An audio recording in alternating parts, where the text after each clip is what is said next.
कभी कभी जिंदगी हमसे कुछ नहीं कहती, बस पुराने दरवाजों की तरह धीरे से चरमराती है, ताकि हमें याद आ जाए कि कुछ अधूरी बातें अब भी भीतर बंद हैं। ये कहानी किसी बड़े शहर की नहीं है, न किसी बड़ी जीत की। ये कहानी है एक ऐसे आदमी की जो गांव की धूल, दोस्ती की खामोशी और अपने ही डर के बीच कहीं रुक गया था, जहां शामे दिए की लौ जितनी धीमी थी और यादें इतनी पुरानी कि उन्हें छूते ही उन गलियां कांप जाए। ये कहानी है उस एक कदम की जो बहुत देर से उठाया गया, लेकिन जब उठा तो पूरी जिंदगी को हल्का कर गया। रात के सन्नाटे में कभी कभी कोई पुरानी आवाज धीरे से भीतर उतर जाती है, जैसे दीवारों में कहीं छुपा हुआ बीता हुआ वक्त अचानक सांस लेने लगे। उस आवाज में कोई शिकायत नहीं थी, बस एक अनकहा सवाल था जो पुराने गांव की धूल, टूटे दरवाजों और भूली हुई दोस्ती की परछाइयों के बीच चुपचाप खड़ा था। गांव की वो गली बहुत छोटी थी, लेकिन उसके भीतर समय बहुत बड़ा होकर ठहरा रहता था। और उसी गली के आखिरी मोड़ पर रामू हर शाम बैठ जाया करता था, लकड़ी की पुरानी कुर्सी पर, जिसके एक पाए में दरार थी और जो हर हल्की सी हरकत पर एक धीमी सी आवाज करती थी, जैसे उसे भी कुछ कहना हो। सामने मिट्टी का आंगन था। आंगन के बीच आधा जला दिया रखा था, जिसकी लौ अब नहीं जलती थी, पर उसकी कालिख अब भी हवा में कुछ लिखती हुई लगती थी।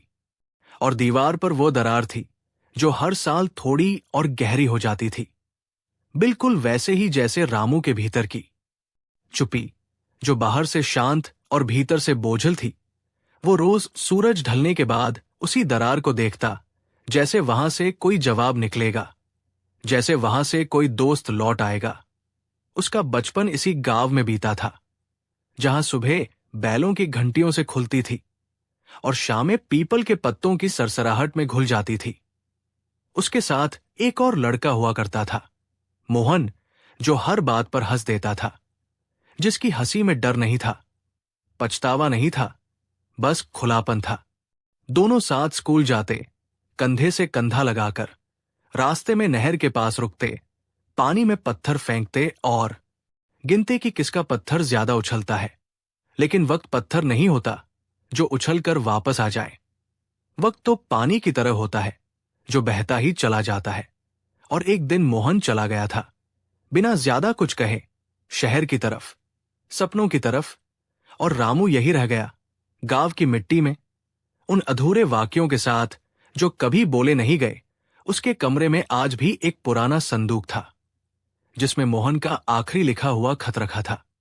स्याही हल्की पड़ चुकी थी, कागज पीला हो गया था, पर शब्द अब भी भारी थे।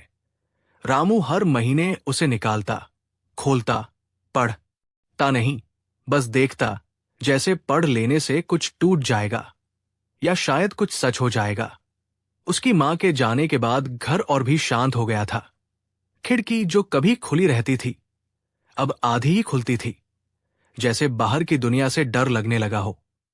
और उसी खिड़की से एक शाम हल्की सी हवा आई, हवा के साथ पीपल के पत्ते की आवाज और कहीं दूर से किसी बच्चे की हंसी। रामू का हाथ अपने आप संदूक की तरफ बढ़ा। उसने खत निकाला और इस बार उसकी उंगलियां कांपी नहीं। उसने पढ़ा, शब्द धीरे धीरे भीतर उतरे। उनमें दोस्ती थी, माफी थी और एक अधूरा वादा था। उसी पल दिए के पास रखी माचिस अपने आप जैसे याद दिलाने लगी कि लौ अभी भी जलाई जा सकती है। रामू ने दिया जलाया। लौ बहुत छोटी थी, पर कमरे की छाया बदल गई। दीवार की दरार अब उतनी डरावनी नहीं लग रही थी। उसे लगा जैसे मोहन सामने बैठा है, वही पुरानी मुस्कान लिए, और बिना कुछ कहे बस इतना जता रहा हो कि कुछ बातें देर से सही पर पूरी हो सकती हैं। उस रात रामू देर तक जागा नहीं। पहली बार नींद उसके पास खुद चलकर आई, उसके भीतर एक हल्की सी उम्मीद रखकर, जैसे सुबह कुछ नया होगा, जैसे वो एक कदम और चल पाएगा। अगर ये कहानी आपके दिल को जरा भी छू पाई हो, तो इसे बस धीरे से अपने साथ सोने दे। मैं चुपचाप आपका शुक्रिया अदा करता हूं, इस सुकून भरी खामोशी में साथ बने रहने के लिए। नींद जब आधी रात के बाद और गहरी हो गई, तो रामू ने सपने में वही पुरानी गली देखी, लेकिन इस बार वो गली खाली नहीं थी। उसमें चलने की हल्की सी आहट थी, जैसे कोई नंगे पांव मिट्टी पर लौट रहा हो। और जब उसकी आंख खुली तो खिड़की से आती सुबह की पहली रोशनी दीवार की उसी दरार पर टिक गई थी। पर अब वो दरार टूटन नहीं लग रही थी, बल्कि रास्ता लग रही थी। रामू देर तक बिस्तर पर बैठा रहा। बाहर मुर्गे की बांग थी। दूर से कुएं पर पानी भरती औरतों की धीमी आवाजें थी। और इन सब के बीच उसके भीतर एक अजीब सी शांति थी, जैसे रात ने कोई बोझ अपने साथ ले लिया हो। उसने संदूक फिर से खोला। इस बार खत को बाहर नहीं निकाला, बस उंगलियों से उसे छू लिया, जैसे यकीन कर लेना चाहता हो कि वो अब भी वही है। फिर उसने आंगन में कदम रखा। मिट्टी ठंडी थी। आधा जला दिया, अब बुझा हुआ नहीं लग रहा था। उसकी बाती सीधी खड़ी थी, जैसे इंतजार में हो। रामू ने कुएं से पानी निकाला, हाथ मुंह धोया, और पहली बार उसे अपने चेहरे में वही पुराना लड़का दिखा, जो कभी मोहन के साथ नहर किनारे हंसता था। गांव धीरे धीरे जाग रहा था, पर हर जागती चीज में उसे कोई पुरानी याद जुड़ ही दिख रही थी। चौपाल की बेंच पर वही खरोंच थी जहां बैठकर दोनों ने बारिश देखी थी। स्कूल की टूटी घंटी की आवाज में वही अधूरा शोर था, और पीपल के नीचे रखी पुरानी साइकिल में वही जंग। रामू का मन हुआ कि कहीं दूर न जाए, बस गांव को एक बार फिर चलकर देखे, जैसे वो किसी सोई हुई किताब के पन्ने पलट रहा हो। चलते चलते वो उसी घर के सामने रुका जहां कभी मोहन रहा करता था। दरवाजा बंद था, कुंडी पर जंग लगी थी, खिड़की के पास सूखी तुलसी थी, और दीवार पर उगी काई में समय अटका हुआ था।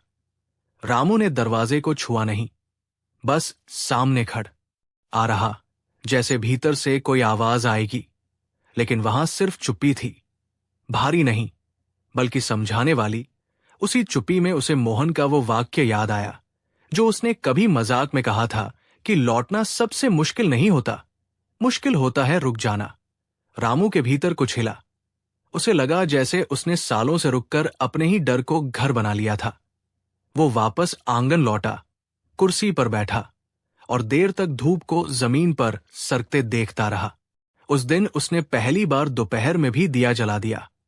लौ छोटी थी, लेकिन स्थिर थी, और उसी लौ में उसे एक फैसला उभरता हुआ दिखा। कोई तेज ऐलान नहीं, बस एक नरम सा इरादा कि वो मोहन के खत का जवाब लिखेगा, चाहे वो खत कभी भेजा न जाए, चाहे वो जवाब सिर्फ कागज पर ही सांस ले। शाम ढलते ढलते उसने कागज निकाला, कलम पकड़ी, और शब्द धीरे धीरे आए। उनमें शिकायत नहीं थी, बस स्वीकार था। पछतावे की गर्मी थी और दोस्ती की ठंडक। उसने लिखा कि गांव अब भी वैसा ही है, बस लोग कम हो गए हैं। उसने लिखा कि वो डरता रहा, पर अब डर को नाम दे पाया है। लिखते लिखते उसकी आंखें भीग गई, पर आंसू गिरकर फैल नहीं रहे थे, बस कागज पर टिके हुए थे, जैसे खुद को रोक रहे हों। जब पत्र पूरा हुआ, उसने उसे मोड़कर संदूक में नहीं रखा, बल्कि दिए के पास रख दिया, जैसे किसी गवाह के सामने। रात फिर उतरी, पर इस बार वो भारी नहीं थी। उसमें रहस्य था, एक सवाल था कि आगे क्या होगा। और उसी सवाल में रामू को सुकून मिला, क्योंकि पहली बार वो सवाल से भाग नहीं रहा था। वो खिड़की के पास बैठा, बाहर तारे देखता रहा, और उसे लगा जैसे हर तारा एक पुरानी बात माफ कर रहा हो, जैसे अंधेरे के भीतर भी रास्ते की चमक छुपी हो। अगर आप अब भी इस कहानी के साथ हैं, तो आपकी सांसों की इस शांति के लिए दिल से धन्यवाद। बस धीरे से आंखें बंद कीजिए, बाकी रास्ता खुद कहानी तय कर लेगी। रात के आखिरी पहर में जब ठंडक थोड़ी और गहरी हुई, रामू की नींद अपने आप खुल गई, और उसने महसूस किया कि कमरे की हवा में अब भी उस लिखे हुए खत की स्याही की हल्की गंध तैर रही है, जैसे शब्द अभी भी जाग रहे हों और उसे देख रहे हों। वो धीरे से उठा, बिना चप्पल पहने आंगन तक आया। मिट्टी में ओस जम चुकी थी, और हर कदम पर नमी की ठंडक उसे भीतर तक छू रही थी। उसने दिए की तरफ देखा। लौ बुझ चुकी थी, लेकिन बाती अब भी सीधी थी, जैसे किसी अधूरी बात को संभाले खड़ी हो। रामू वही जमीन पर बैठ गया, पीठ दीवार से लगा ली। वही दीवार जिसमें दरार थी। और पहली बार उसने उस दरार के भीतर झांकने की कोशिश की। वहां अंधेरा नहीं था, बस ठंडा सन्नाटा था। ऐसा सन्नाटा जो डराता नहीं बल्कि ठहरने को कहता है। उसी ठहराव में उसे अपने बचपन की एक और सुबह याद आई, जब वो और मोहन स्कूल से भागकर तालाब के पास चले गए थे। पानी हरा था, ऊपर धूप कांप रही थी और दोनों बिना वजह हंस रहे थे। उस हंसी में कोई वजह नहीं थी, बस साथ था। और आज इतने सालों बाद उसे समझ आया कि वही साथ उसकी सबसे बड़ी कमी बन गया था। वो भीतर ही भीतर उसी कमी से भागता रहा। शहर नहीं गया, आगे नहीं बढ़ा, क्योंकि अगर वो चलता तो शायद मोहन की याद पीछे छूट जाती और उसे लगा कि यादों को छोड़ देना गलती होगी। पर अब इस ठंडी रात में उसे एहसास हुआ कि यादें छोड़ने से नहीं, थामे रखने से भारी हो जाती है। सुबह होने से पहले वो फिर से कमरे में आया, संदूक खोला। इस बार मोहन का खत और अपना लिखा हुआ जवाब दोनों बाहर निकाले। उसने उन्हें साथ रख दिया, जैसे दो समय आमने सामने बैठ गए हों। बाहर से मंदिर की पहली घंटी की आवाज आई, धीमी, थकी हुई, लेकिन सच्ची। रामू ने आंखें बंद की और पहली बार उसने मन ही मन मोहन से बात की। बिना शिकायत, बिना सवाल, बस इतना कहा कि वो अब तैयार है। ये कहना उसके लिए आसान नहीं था, लेकिन कहते ही भीतर कुछ हल्का हो गया। दिन निकलते ही गांव में हलचल बढ़ी। लोग काम पर जाने लगे, कोई खेत की तरफ, कोई बाजार की तरफ। और रामू ने महसूस किया कि वो भी उसी बहाव का हिस्सा है, अलग नहीं। उसने पुरानी साइकिल निकाली, जिसकी चेन जंग लगी थी, सीट फटी हुई थी, लेकिन हैंडल अब भी मजबूत था। उसने साइकिल को धक्का दिया, पहिए पहले अटके, फिर धीरे धीरे चलने लगे, जैसे बरसों बाद चलना याद कर रहे हों। वो साइकिल लेकर उसी रास्ते पर निकल पड़ा जो गांव से बाहर जाता था, जहां से कभी मोहन गया था। रास्ते में सरसों के खेत थे, हवा में हल्की सी मिठास थी और धूप अभी भी नरम थी। हर मोड़ पर उसे लगा जैसे वो लौट आएगा, जैसे पीछे से आवाज आएगी, पर कुछ नहीं हुआ। और इस कुछ न होने में ही एक अजीब सा भरोसा था। रास्ते के किनारे एक पुराना पुल पड़ा था, लकड़ी का, आधा टूटा हुआ। रामू वहीं रुक गया। पुल के नीचे पानी बहुत कम था, पत्थर साफ दिख रहे थे। उसने साइकिल खड़ी की और पुल पर बैठ गया। जेब से मोहन का खत निकाला, फिर अपना जवाब, दोनों को साथ रखकर देखा। हवा ने कागज को हिलाया, जैसे पढ़ना चाहती हो। उसी पल उसे लगा कि ये खत भेजना जरूरी नहीं, जरूरी यह है कि वो अब डर से नहीं रुकेगा। उसने दोनों कागजों को तह किया, अपने सीने से लगाया और आंखें बंद कर ली। कुछ देर बाद जब उसने आंखें खोली तो सूरज ऊपर आ चुका था और पुल की लकड़ी पर रोशनी की लकीरें बन गई थी। उसे लगा जैसे हर लकीर एक रास्ता है और वो किसी एक को चुन सकता है। वो उठा, साइकिल पर बैठा और इस बार पैडल अपने आप चलने लगे। कोई जोर नहीं, कोई जल्दबाजी नहीं, बस एक शांत गति। गांव पीछे छूट रहा था, लेकिन टूटा नहीं था, बस धीरे से दूर हो रहा था। और रामू के भीतर एक नई जगह बन रही थी, जहां दोस्ती याद बनकर नहीं, ताकत बनकर रह सकती थी। जब वो काफी आगे आ गया, उसने पीछे मुड़कर देखा। गांव धुंध में डूबा था, लेकिन वो धुंध डरावनी नहीं थी। वो ओढ़नी की तरह थी, जो किसी अपने को ढककर सुला देती है। रामू मुस्कुराया, बहुत हल्की सी मुस्कान, और आगे बढ़ गया, जैसे सच में एक कदम और चल लिया हो। अगर इस सफर की धीमी आवाजें आपके भीतर कहीं ठहर गई हों, तो बस इस पल के लिए साथ बने रहने का शुक्रिया। अब आप भी आराम से सांस लें, कहानी खुद आपको सुला देगी। साइकिल की आवाज जब कच्चे रास्ते पर धीरे धीरे घुलने लगी, तो रामू को महसूस हुआ कि वो सिर्फ गांव से नहीं, बल्कि अपने भीतर की जमी हुई परतों से भी थोड़ा दूर आ चुका है। हवा अब अलग लग रही थी, उसमें सरसों की जगह सूखे पत्तों की गंध थी और रास्ते के दोनों ओर पुराने पेड़ों की कतार खड़ी थी, जैसे कोई बिना बोले उसे देख रहा हो। वो थका नहीं था, पर रुकना जरूरी लगा। उसने साइकिल एक पेड़ के नीचे टिकाई, वहीं एक पत्थर पर बैठ गया। जेब से वो दोनों कागज फिर निकले।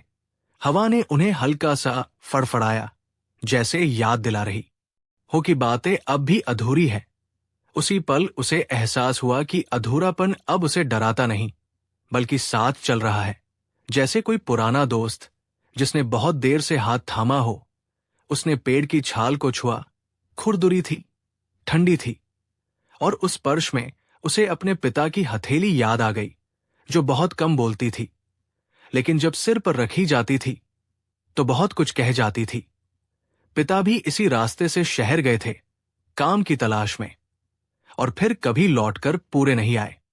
बस उनकी चिट्ठियां आती रहीं, और एक दिन वह भी आना बंद हो गई।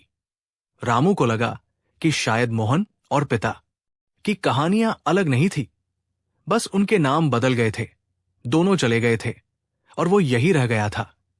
लेकिन अब उसे ये रुकना सजा नहीं लग रहा था, बल्कि तैयारी लग रही थी। कुछ देर बाद उसने फिर साइकिल उठाई। रास्ता अब थोड़ा उबड़ खाबड़ था, कहीं पत्थर थे, कहीं गड्ढे। पैडल चलाते वक्त उसके पैरों में हल्का दर्द हुआ, पर वो दर्द उसे जिंदा होने का यकीन दिला रहा था। दोपहर की धूप सिर पर नहीं थी, बल्कि कंधों पर बैठी थी, जैसे थकान को सहलाती हो। चलते चलते उसे एक पुरानी बस स्टॉप दिखी। खंभा टेढ़ा था, बोर्ड पर अक्षर मिट चुके थे, और बेंच पर धूल जमी थी। रामू वहीं रुक गया। बेंच पर बैठते ही उसे लगा जैसे कोई उसके पास आकर बैठ गया हो। उसने बगल में देखा, कोई नहीं था, पर खालीपन अजीब तरह से भरा हुआ था। उसे याद आया कि यही मोहन ने कहा था कि एक दिन वो बस में बैठेगा और पीछे नहीं देखेगा। उस दिन रामू हंस दिया था, और मोहन चुप हो गया था। आज वही चुप्पी लौटकर उसके सामने बैठी थी, लेकिन अब उसमें नाराजगी नहीं थी, बस इंतजार था। रामू ने आंखें बंद की, और पहली बार उसने अपने भीतर उस डर को साफ देखा, जो उसे हर नए कदम से रोकता रहा था। डर कि अगर वो आगे बढ़ा तो पीछे कुछ टूट जाएगा। लेकिन अब उसे समझ आया कि पीछे कुछ टूटता नहीं, बस अपनी जगह बदल लेता है। शाम ढलने लगी थी, आसमान में रंग बदल रहे थे। नीला हल्का होता जा रहा था, जैसे कोई पुराना कपड़ा धुलकर सूख रहा हो। रामू उठा, साइकिल पकड़ी और बस स्टॉप से आगे बढ़ गया। रास्ते में एक छोटा सा गांव आया। वहां के घर अजनबी थे, लेकिन खिड़कियों से आती रोशनी जानी पहचानी थी। उसने एक दुकान से पानी लिया। दुकानदार ने बिना ज्यादा देखे बोतल पकड़ा दी।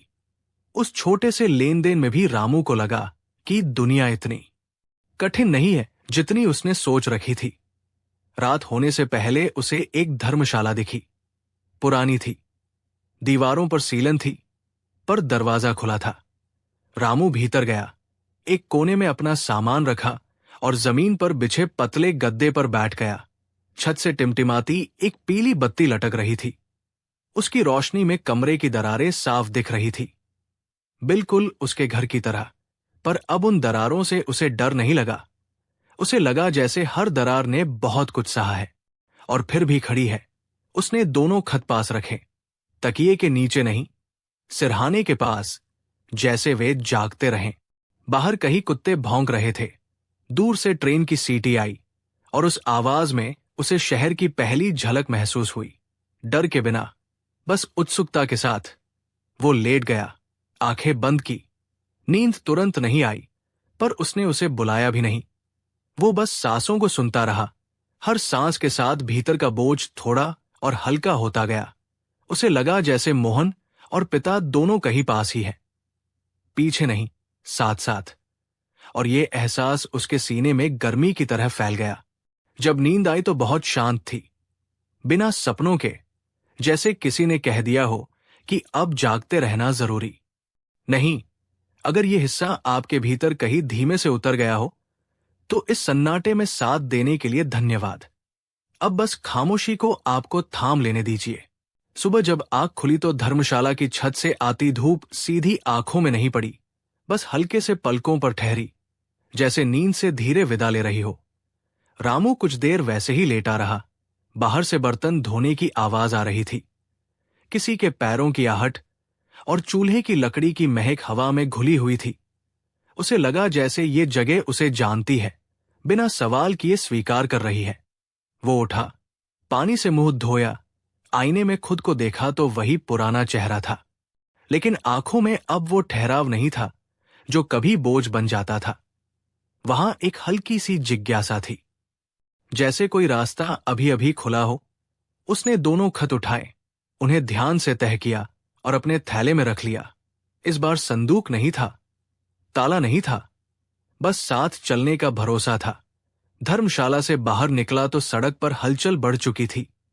कोई सब्जी लेकर जा रहा था, कोई बच्चों को स्कूल छोड़ रहा था, और इस चलती दुनिया में रामू खुद को अलग नहीं महसूस कर रहा था। उसने साइकिल निकाली और फिर चल पड़ा। रास्ता अब पक्का था, पर दिल की चाल अब भी वही धीमी थी। चलते चलते उसे एक छोटा सा चाय का ठेला दिखा। उसने साइकिल रोकी, चाय ली। कुल हड़ गर्म था। हाथों में पकड़ते ही उसे अपने गांव की सुबह याद आई, जब मोहन उसके लिए पहली चाय खुद भर देता था और आधी खुद पी जाता था।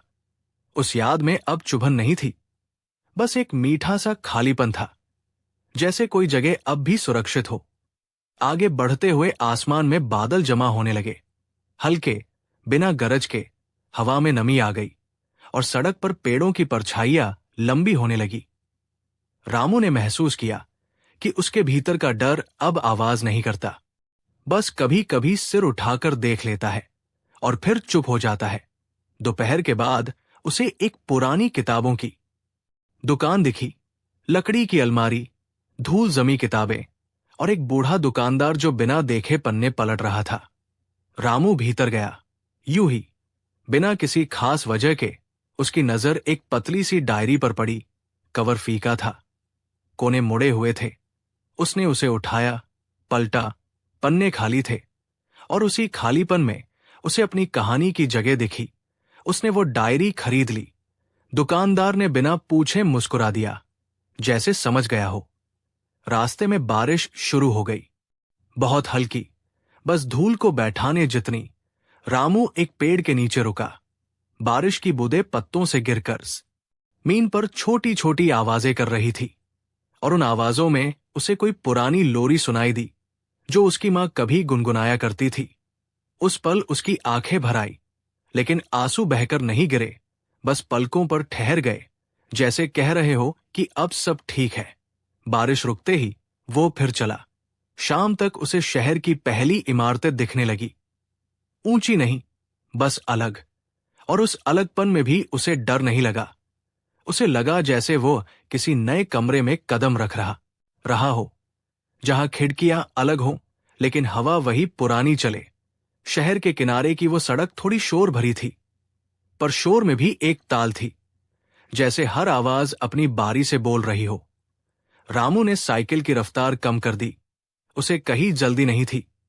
उसने देखा कि दुकानों के बाहर लटके बल्ब अभी जले नहीं थे, पर उनके भीतर रोशनी जमा हो चुकी थी, जैसे शाम बस इशारा भर चाहती हो। फुटपाथ पर बैठे लोग थके हुए नहीं लग रहे थे, बस रुके हुए थे, किसी बस का इंतजार करते हुए, किसी चेहरे का, किसी खबर का। और उस इंतजार में रामू को अपना पुराना चेहरा दिखा, लेकिन अब वो उससे डरकर नजर नहीं चुराना चाहता था। उसने साइकिल एक तरफ लगाई और पैदल चलने लगा। सड़क के किनारे एक पुराना सा पार्क था। गेट आधा खुला, घास कुछ जगह से उखड़ी हुई, और बीच में एक बेंच, जिस पर धूप और छाया आपस में बातें कर रही थी। रामू वहीं बैठ गया, थैले से डायरी निकाली, कलम हाथ में ली, और पहली बार उसे लगा कि लिखना बोझ नहीं, सांस लेने जैसा है। उसने कोई शुरुआत नहीं सोची, बस पन्ने पर तारीख लिख दी, उसके नीचे गांव का नाम, और बस इतना कि आज उसने डर के साथ चलना सीखा है। शब्द बहुत साधारण थे, लेकिन उनके भीतर जो शांति थी वो नई थी। उसी वक्त बेंच के पास एक बूढ़ा आदमी आकर बैठ गया। दोनों ने एक दूसरे को देखा नहीं, बस मौजूदगी महसूस की। बूढ़े ने जेब से मूंगफली निकाली, 2 दाने जमीन पर रख दिए, जैसे किसी को याद कर रहा हो। और रामू को लगा कि हर शहर में गांव छुपा होता है, बस पहचान बदल जाती है। थोड़ी देर बाद वो उठा, आगे बढ़ा, उसे एक छोटा सा कमरा मिला, किराए पर। खिड़की सड़क की तरफ खुलती थी। दीवारों पर पुरानी पेंट की परतें थी और कोने में एक आईना जिसमें चेहरा थोड़ा धुंधला दिखता था। रामू ने कमरा लिया, थैला रखा, खत और डायरी मेज पर सजा दी, जैसे अपनी छोटी सी दुनिया बना रहा हो। रात होने लगी। बाहर से हॉर्न की आवाजें आ रही थी, लेकिन कमरे के भीतर एक अलग सन्नाटा था। उसने खिड़की बंद नहीं की, बस पर्दा थोड़ा हटा दिया ताकि रोशनी और अंधेरा दोनों भीतर आ सकें। उसने डायरी फिर खोली। इस बार मोहन के नाम कुछ नहीं लिखा, बस अपने नाम, और ये मान लिया कि दोस्ती कही गई नहीं, बस रूप बदल गई है। लिखते लिखते उसे पिता की आखिरी चिट्ठी याद आई, जिसमें बहुत कम शब्द थे, पर अंत में लिखा था कि डर को रास तामत बनने देना। रामू को लगा कि वो वाक्य अब देर से नहीं, सही समय पर समझ आया है। बाहर हल्की बारिश फिर शुरू हो गई। सड़क की धूल भीग कर बैठ गई और हवा में एक साफपन आ गया। उसने चाय बनाई, भाप उठती रही, और उस भाप में उसे गांव की रसोई, मां की आवाज और मोहन की हंसी सब एक साथ दिखे। लेकिन इस बार वे सब उसे खींच नहीं रहे थे, बस साथ खड़े थे, जैसे कह रहे हों कि आगे जाओ, हम यही हैं। रात गहराई, पर उसकी आंखों में नींद के साथ डर नहीं था, बस थकान थी, एक सच्ची ईमानदार थकान। वो बिस्तर पर लेटा, छत की दरारों को देखा और मुस्कुराया। हर दरार अब उसे ये याद दिला रही थी कि कुछ भी पूरा होना जरूरी नहीं, बस सच्चा होना काफी है। नींद आने से पहले उसने सोचा कि सुबह क्या करेगा, और यह सोचना ही उसके लिए नया था, क्योंकि पहले सुबह सिर्फ आती थी, अब बुलाने लगी थी। अगर इस हिस्से की धीमी रोशनी और शांत कदम आपके मन तक पहुंचे हों, तो इस साथ के लिए धन्यवाद।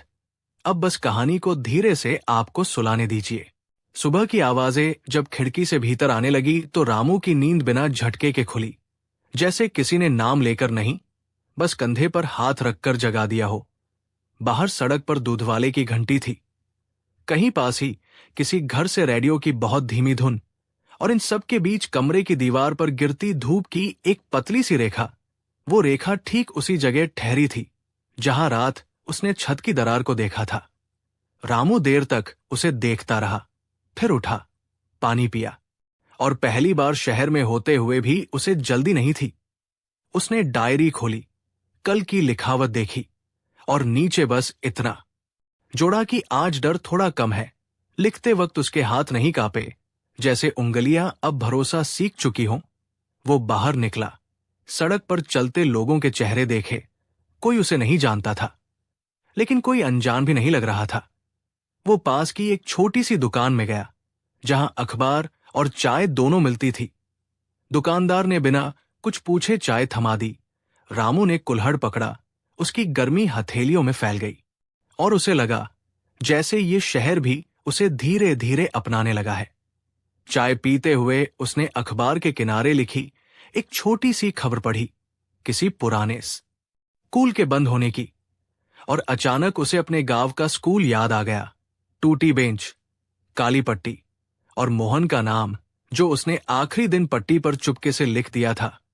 उस याद में अब दर्द नहीं उठा, बस एक ठंडी सी सांस निकली, जैसे भीतर कुछ सही जगह बैठ गया हो। दिन चढ़ते चढ़ते वो काम की तलाश में निकला।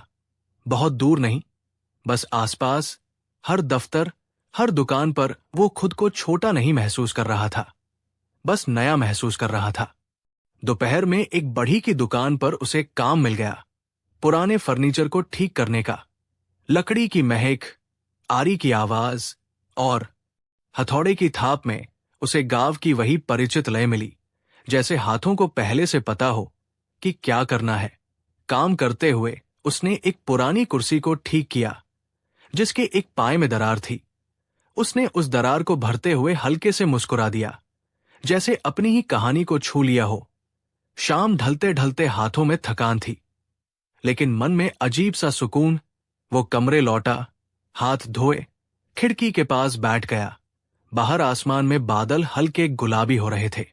उसी रंग में उसे दोस्ती का एक नया मतलब दिखा, जो पास रहकर नहीं, साथ महसूस होकर पूरी होती है। उसने डायरी खोली, मोहन का नाम लिखा और उसके आगे कुछ नहीं, बस एक खाली जगह छोड़ दी, जैसे कह रहा हो कि जो कहना था वो हवा को सौंप दिया गया है। रात फिर उतरी, लेकिन इस बार उसमें कोई सवाल नहीं था, बस एक शांत थकान थी जो कह रही थी कि आज का दिन पूरा हुआ।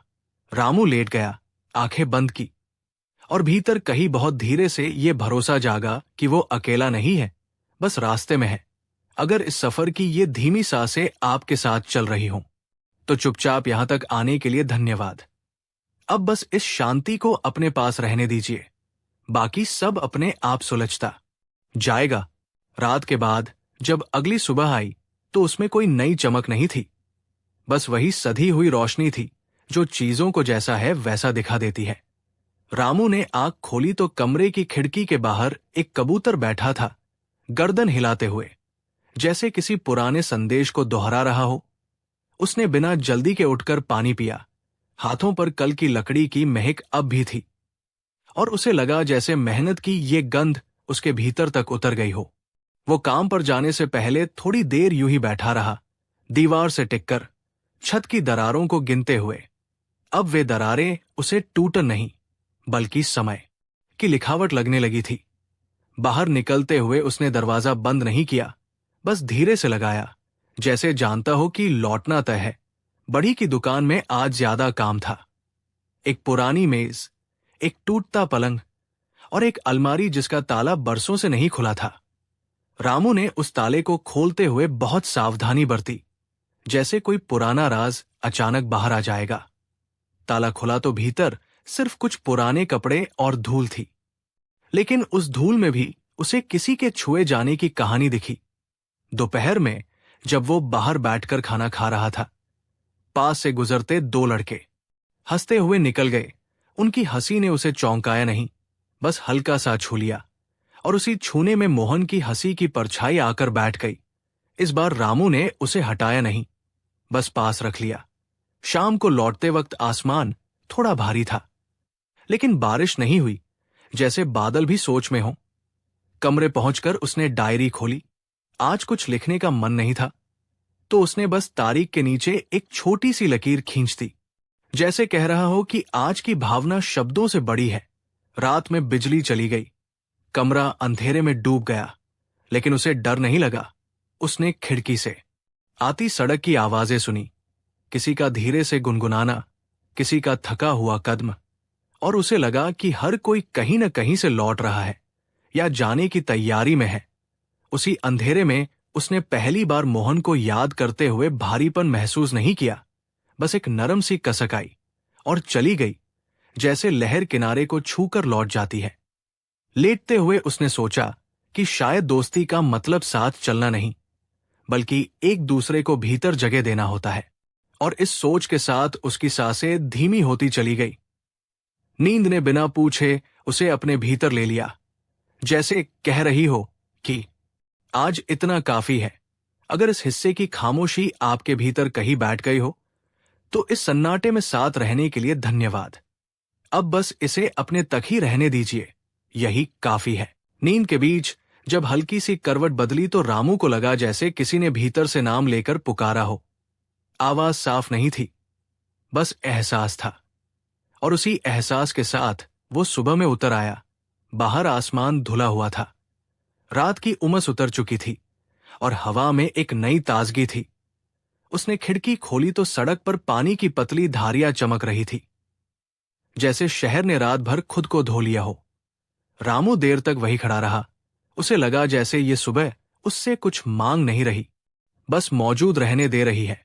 काम पर जाने से पहले उसने डायरी खोली, कल खींची हुई लकीर को देखा, और आज उसके नीचे बस एक शब्द लिखा, चलना। न आगे कुछ, न पीछे, बस वही। दुकान पर पहुंचा तो बढ़ी ने बिना देखे सिर हिलाया, जैसे भरोसा अब शब्दों का मोहताज नहीं रहा। आज उसे एक पुराना दरवाजा ठीक करना था। लकड़ी भारी थी, लेकिन पकड़ में आ रही थी। दरवाजे के बीच एक दरार थी। रामू ने उसे भरते हुए बहुत धीरे काम किया, जैसे जानता हो कि ज्यादा जोर दिया तो सब बिखर जाएगा।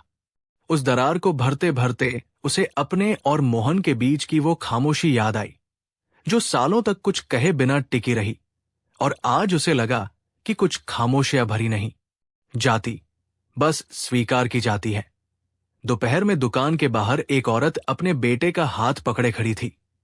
बच्चा दरवाजे के शीशे में खुद को देख रहा था, मुस्कुरा रहा था, और उस मासूम सी मुस्कान में रामू को अपना बचपन दिखा, जब दुनिया बहुत बड़ी नहीं थी, बस दोस्त के कंधे जितनी थी।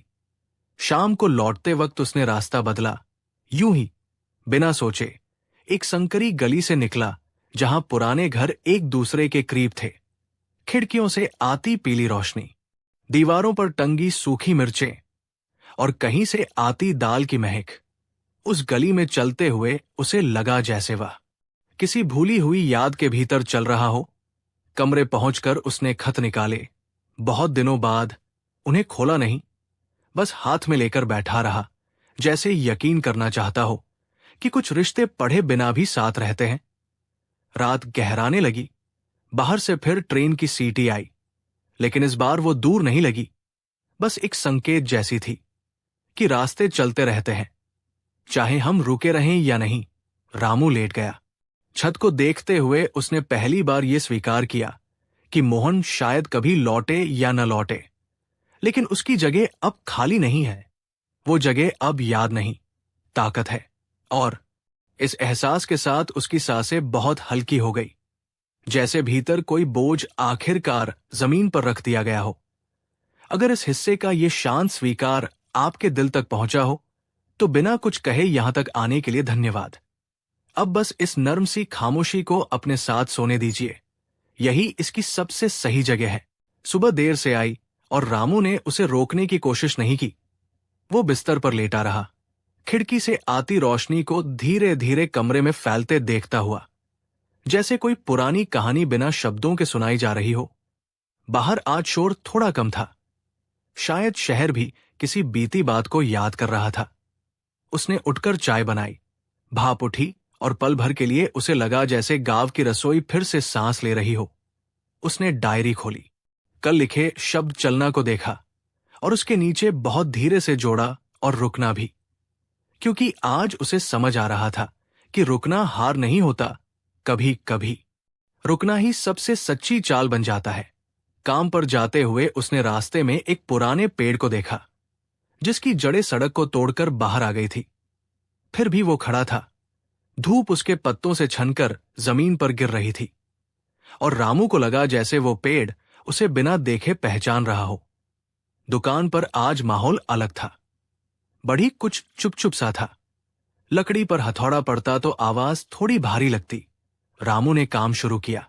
आज उसे एक पुरानी अलमारी के भीतर के खाने ठीक करने थे। अलमारी खोलते ही भीतर से एक पुरानी तस्वीर गिरी, किसी अनजान परिवार की।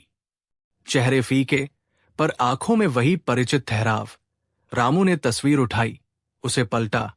पीछे तारीख लिखी थी, बहुत पुरानी, और उस पल उसे एहसास हुआ कि हर चीज जो छूट जाती है वो खोती नहीं, बस किसी और के इंतजार में चली जाती है। दोपहर तक काम करते हुए उसके हाथों में दर्द था, लेकिन मन में एक अजीब सी स्पष्टता थी, जैसे धुंध अपने आप हट रही हो। खाने के वक्त उसने बाहर बैठकर आसमान देखा। बादल धीरे धीरे खिसक रहे थे, कोई जल्दी नहीं, कोई हड़बड़ी नहीं, और उसी चाल में उसे अपनी जिंदगी की रफ्तार समझ आने लगी। शाम को बढ़ी ने अचानक कहा कि अगर वो चाहे तो यही रुककर काम सीख सकता है। कोई बड़ा वादा नहीं, बस एक साधारण सा प्रस्ताव। रामू ने तुरंत जवाब नहीं दिया, उसने बस सिर हिलाया, जैसे कह रहा हो कि बात सुनी गई है। कमरे लौटते वक्त उसके कदम अपने आप उस पार्क की तरफ मुड़ गए। वही बेंच, वही घास। आज वहां एक बच्ची अकेली बैठी थी, हाथ में कागज की नाव। वो नाव को पानी के छोटे से गड्ढे में चला रही थी। रामू थोड़ी दूर खड़ा रहा। नाव डूबी नहीं, बस घूमती रही, और उस घूमने में उसे अपनी ही कहानी दिखी, जो आगे बढ़ने से ज्यादा खुद को समझने में लगी थी। कमरे आकर उसने खत निकाले। इस बार एक को खोला, बहुत धीरे, जैसे किसी सोई हुई चीज को जगा रहा हो। मोहन की लिखावट अब भी वैसी ही थी, कुछ टेढ़ी, कुछ हिचकती हुई, शब्दों के बीच खाली जगहें, और उन खाली जगहों में बहुत कुछ कहा गया था। रामू ने पढ़ा नहीं, बस देखा, फिर खत मोड़कर डायरी के बीच रख दिया, जैसे दो समय अब एक ही पन्ने पर आ गए हों। रात को बिजली फिर चली गई। इस बार उसने मोमबत्ती जलाई। लौ बहुत शांत थी। कमरे की दीवारों पर परछाइयां हिल रही थी, और उन परछाइयों में उसे अपने पिता का झुका हुआ कंधा, मां की धीमी चाल और मोहन की हंसी सब एक साथ दिखे। लेकिन ये कोई बोझ नहीं था, ये साथ था, ऐसा साथ जो सवाल नहीं करता, बस मौजूद रहता है। मोमबत्ती की लौ देखते हुए उसे एक बात साफ समझ आई कि जिंदगी किसी एक जगह पहुंचने का नाम नहीं है, बल्कि चलते चलते खुद से मिलते रहने का नाम है, और वो मिलना अब शुरू हुआ है। मोमबत्ती बुझने से पहले उसने आंखें बंद की, एक गहरी सांस ली, और मन ही मन उस लड़के को धन्यवाद कहा जो कभी गांव की गली में खड़ा होकर दोस्त का इंतजार करता था, क्योंकि उसी इंतजार ने उसे यहां तक पहुंचाया था। नींद इस बार बहुत गहरी नहीं थी, लेकिन बहुत सच्ची थी, जैसे कोई कह रहा हो कि अभी पूरी कहानी नहीं, बस इतना काफी है। अगर इस हिस्से की धीमी रोशनी और बिना बोले समझ आने वाली बातों ने आपके भीतर कुछ नरम किया हो, तो इस सन्नाटे में साथ चलने के लिए धन्यवाद। अब बस इस पल को हल्के से थामे रहिए। आगे की सुबह खुद अपना रास्ता ढूंढ लेगी। रात के बाद जब सुबह फिर आई, तो वो किसी नए वादे की तरह नहीं, बल्कि पुराने भरोसे की तरह आई। रामू की आंख खुली तो मोमबत्ती की बुझी हुई बाती अब भी मेज पर पड़ी थी, जैसे रात ने जाते जाते कुछ छोड़ा हो। उसने उठकर खिड़की खोली। हवा में हल्की ठंडक थी और सड़क पर वही रोजमर्रा की आवाजें, लेकिन आज वे उसे थकाती नहीं थी, बस बताती थी कि समय चल रहा है।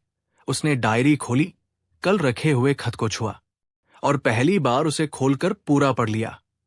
शब्द अब भारी नहीं थे, वे सीधे थे, थोड़े कच्चे, थोड़े डर से भरे हुए। मोहन ने लिखा था कि वो चला तो गया है, लेकिन हर रात गांव की मिट्टी उसके जूतों में आ जाती है, कि दोस्ती दूरी से नहीं टूटती, बस चुप हो जाती है। और उस चुप्पी को पढ़ते हुए रामू की आंखें भर आई, पर यह भराव डूबने जैसा नहीं था, ये किसी सूखी जमीन पर पहली बारिश जैसा था। उसने खत को मोड़ा नहीं, छुपाया नहीं, बस डायरी के पास रख दिया, जैसे कह रहा हो कि अब कुछ भी छुपाने की जरूरत नहीं। काम पर जाते हुए उसने महसूस किया कि उसके कदम अब जमीन पर डर से नहीं, भरोसे से पड़ रहे हैं। बड़ी की दुकान पर आज लकड़ी की आवाज अलग थी। हथौड़े की थाप में जल्दबाजी नहीं थी, और रामू ने अपने हाथों में एक स्थिरता पाई, जैसे वे अब भाग नहीं रहे, बल्कि बना रहे हों। दोपहर के वक्त बढ़ी ने फिर वही बात दोहराई कि अगर वो चाहे तो यही रह सकता है, सीख सकता है। रामू ने इस बार सिर हिलाने के साथ हल्की सी मुस्कान भी जोड़ दी। जवाब पूरा नहीं था, लेकिन मन साफ था। शाम को लौटते हुए उसने रास्ते में एक पुराना पोस्ट ऑफिस देखा, छोटा सा, दीवारें फीकी, दरवाजा चरमराता हुआ। वो बिना सोचे भीतर चला गया। काउंटर पर बैठे आदमी ने ऊपर देखा। रामू ने जेब से अपना लिखा हुआ खत निकाला, वो जवाब जो उसने गांव में दिए के पास लिखा था। बहुत देर तक उसे हाथ में पकड़े रखा, फिर धीरे से काउंटर पर रख दिया। उस पल कोई नाटकीय एहसास नहीं हुआ, बस ऐसा लगा जैसे कोई बोझ सही जगह रख दिया गया हो। बाहर निकलते ही उसने गहरी सांस ली। आसमान हल्का था, जैसे बादल भी अब रुकने को तैयार नहीं। कमरे लौटकर उसने पहली बार उस जगह को घर की तरह देखा। खिड़की, मेज, दीवार की दरारें, सब अपनी अपनी जगह पर ठीक लग रहे थे। रात को उसने डायरी में बस इतना लिखा कि कुछ रिश्ते जवाब मांगते नहीं, बस ईमानदारी चाहते हैं। और उस ईमानदारी के साथ लेटते हुए उसे लगा जैसे भीतर कोई दरवाजा धीरे से बंद नहीं, बल्कि खुल गया हो। नींद आने से पहले उसे मोहन की आवाज याद आई, बहुत साफ नहीं, बस हंसी की एक हल्की सी रेखा, और उसी रेखा के सहारे वो सो गया, जैसे किसी ने कह दिया हो कि अब पछतावा अपना काम कर चुका है, अब आगे बढ़ना मना नहीं है। अगर इस हिस्से की ये धीमी स्वीकृति आपके दिल के किसी कोने में ठहर गई हो, तो चुपचाप यहां तक आने के लिए धन्यवाद। अब बस इसे अपने साथ सुला दीजिए, बाकी सुबह खुद संभाल लेगी।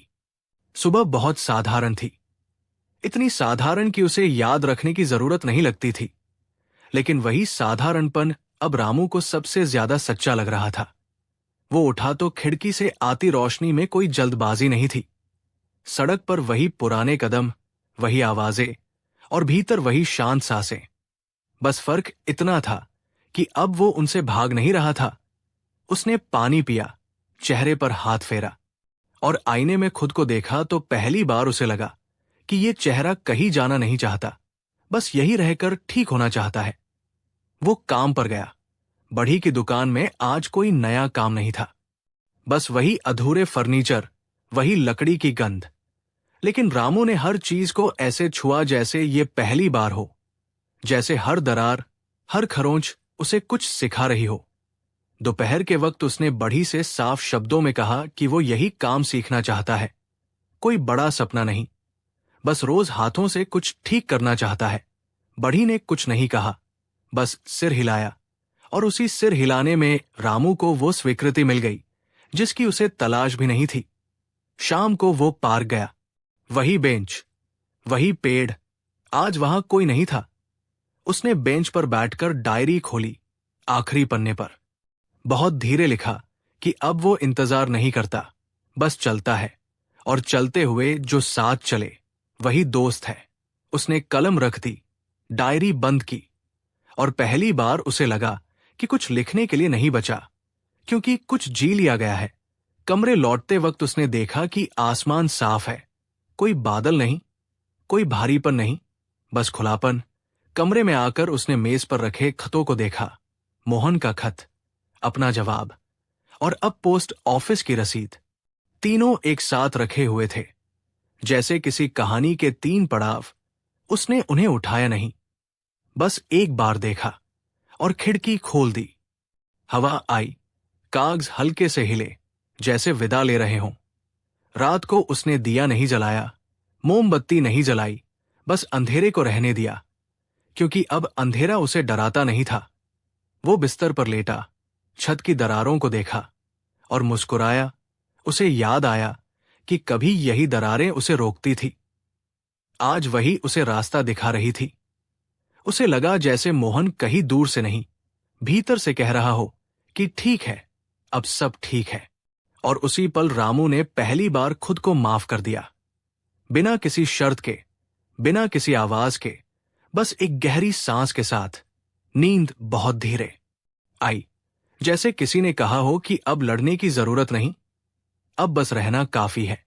और उस रहने में ही एक नया सवेरा छुपा है, ऐसा सवेरा जिसमें गांव की मिट्टी, दोस्ती की हंसी, पछतावे की नमी और उम्मीद की रोशनी सब एक साथ मौजूद है, बिना टकराए, बिना शोर किए, जैसे कि किसी पुरानी भूल को आखिरकार माफ कर दिया गया हो।